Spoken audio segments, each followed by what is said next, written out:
छत्तीसगढ़ श्रीलंका के राह पर, राजपक्षे के राह पर भूपेश बघेल। लंका की जो स्थिति आपके सामने में है, लगभग ये 3500 करोड़ डॉलर का कर्जा था 2021 में, और 2022 आते आते इनका 5100 करोड़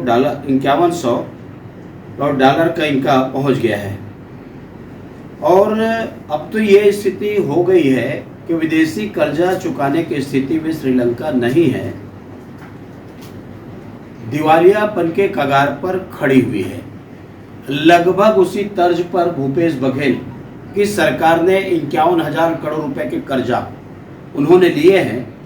15 वर्ष में डॉक्टर रमन सिंह की सरकार ने सारे कार्य किए, जिसमें 33,000 करोड़ रुपए का कर्जा लिया।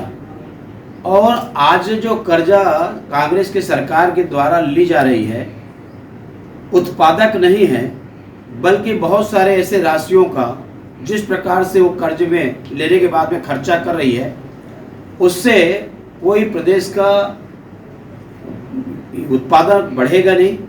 और लंका भी उसी प्रकार से जो खर्च किए हैं, जो डूबने के कगार पर आ गई है, और जो स्थिति वहाँ की रही है, करीब करीब छत्तीसगढ़ भी उसी राह पर चल पड़ी है।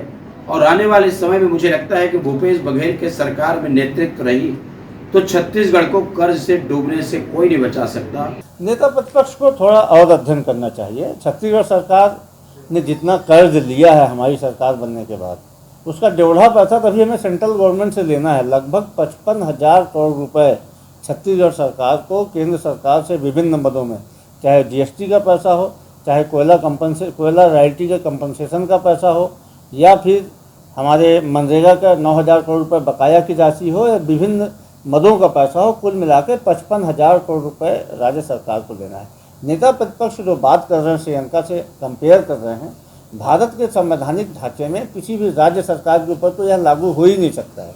संभवतः नेता प्रतिपक्ष श्री नरेंद्र मोदी जी की सरकार पर तंज कस रहे हैं। जिस प्रकार से मोदी जी की सरकार में लगातार देश की अर्थव्यवस्था तबाह होते जा रही, जिस प्रकार से मोदी जी के राज में देश में बेरोजगारी दर बढ़ते जा रही, जीडीपी घटते जा रही है, देश में उद्योग धंधे तबाह होते जा रहे हैं, संभवतः नेता प्रतिपक्ष सेंट्रल गवर्नमेंट की तुलना श्रीलंका से करना चाह रहे हैं।